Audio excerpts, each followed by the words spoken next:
Welcome to the Baseface Network.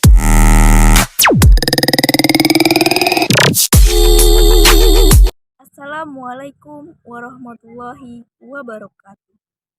Saya Afiat Rohmah dengan NIM 2331017.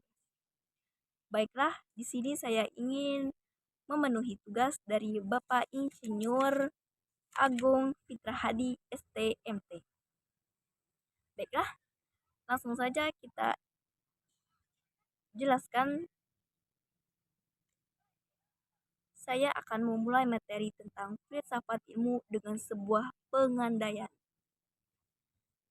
Seandainya seseorang datang dengan membawa informasi bahwa di suatu tempat sedang terjadi hujan, seorang wartawan mungkin akan melusuri apakah memang benar-benar terjadi hujan di tempat itu, seberapa deraskah hujannya, dan seberapa parah dampaknya, apakah ada korban dari terjadinya hujan itu.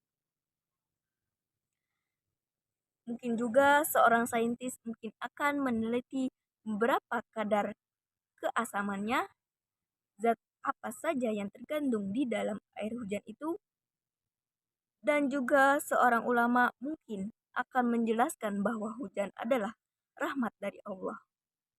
Hujan adalah rezeki dengan mengutip beberapa ayat tentang hujan.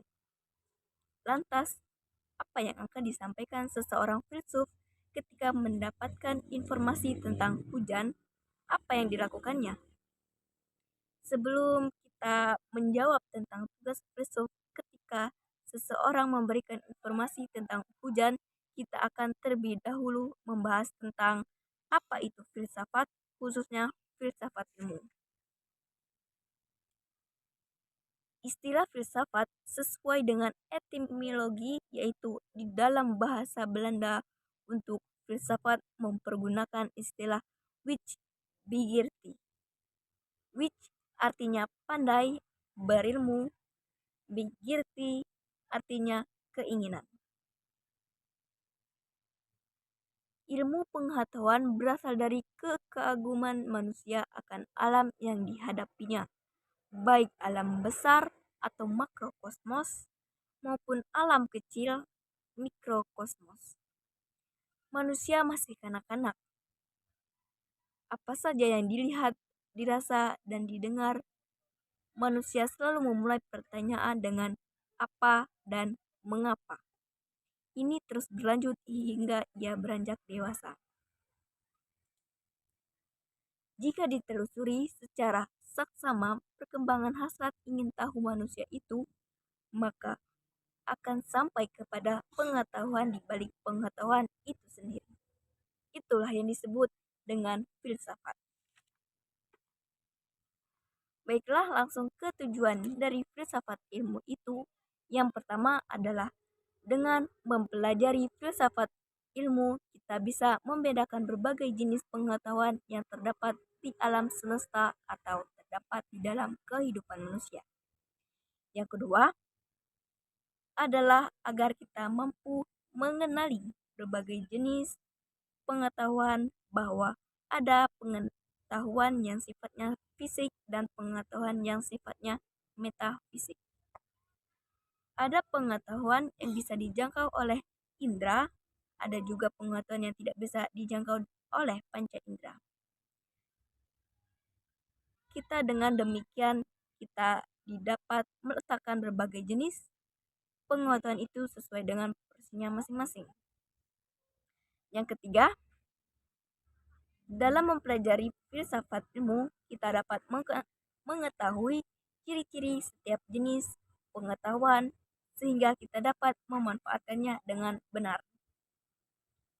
Yang keempat, dengan belajar filsafat ilmu, kita bisa memahami sejarah, konteks, latar belakang, dan metode berpikir dalam sebuah struktur. Keilmuan kita jadi tahu prosesnya, tidak hanya menerimanya begitu saja. Karena ilmu yang diterima begitu saja tanpa diproses atau ditelaah lebih jauh bisa jadi adalah ilmu yang salah, bahkan menyesatkan. Lalu yang kelima, dengan mempelajari filsafat ilmu, diharapkan kita memiliki sikap kritis terhadap perkembangan pemikiran keilmuan. Sebab, untuk bisa menghargai ilmu sebagaimana mestinya, sesungguhnya kita harus mengerti apa hakikat ilmu itu sebenarnya. Kata-kata tersebut dari Jujun S. Surya Sumantri. Sebelum kita beranjak membahas materi-materi lain seputar filsafat ilmu, ada baiknya kita kembali kepada pertanyaan awal yang menjadi pembuka video ini. Apa yang akan dilakukan oleh seorang filsuf ketika seorang datang memberikan informasi bahwa di suatu tempat sedang terjadi hujan? Di dalam konteks filsafat ilmu, kita perlu membedakan secara tegas antara fakta, kepercayaan, kebenaran, dan pengetahuan. Fakta adalah sesuatu yang benar-benar terjadi ketika sudah kita telusuri kebenarannya. Misalnya, ketika kita sudah menyaksikan langsung hujan. Hujan itu maka adalah fakta. Misalnya, seseorang datang memberikan informasi yang sangat tidak percaya, datang memberikan informasi tentang terjadinya hujan di suatu tempat, maka informasi itu baru akan berupa kepercayaan. Atau itu bisa menjadi kebenaran ketika kepercayaan itu sudah dipadukan dengan fakta-fakta yang kita ditemukan di lapangan. Apakah fakta itu cukup untuk menjadikannya sebagai pengetahuan ditelusuri atau diproses lebih jauh sehingga menjadi pengetahuan yang hakiki? Dalam konteks inilah diperlukan penguasaan terhadap filsafat ilmu.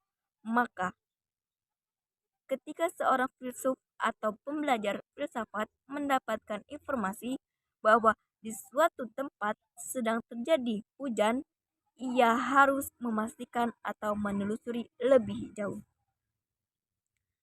Apa hakikat hujan itu? Apa itu hujan es? Apakah itu hujan air? Apakah itu hujan abu?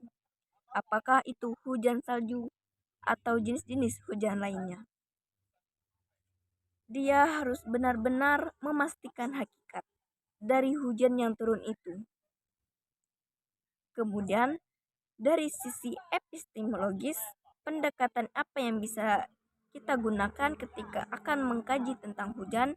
Kalau misalnya tujuannya adalah mengetahui kadar kesamaan suatu air hujan, maka kita harus menggunakan pendekatan-pendekatan sains. Misalnya dengan mengambil sampel dari hujan itu, kemudian menelitinya di laboratorium. Atau ketika kita hanya ingin menelusuri seberapa dingin air hujan, itu maka kita tidak perlu membawanya ke laboratorium. Itu contoh sederhana. Bagaimana penerapan filsafat ilmu dalam kehidupan sehari-hari? Objek yang saya contohkan mungkin sederhana, yaitu tentang informasi hujan di suatu tempat. Bagaimana jika contoh itu lebih kompleks?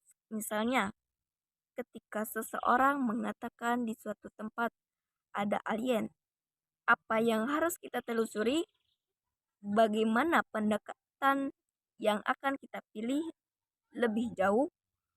Untuk apa sebenarnya kita mempelajari atau menelusuri tentang munculnya alien itu? Baiklah, demikian yang dapat saya sampaikan. Semoga dimengerti ya. Dan jika ada yang kurang dan salah kata, mohon maaf kepada Allah. Mohon ampun. Wabillahi taufiq wal hidayah. Wassalamualaikum warahmatullahi wabarakatuh.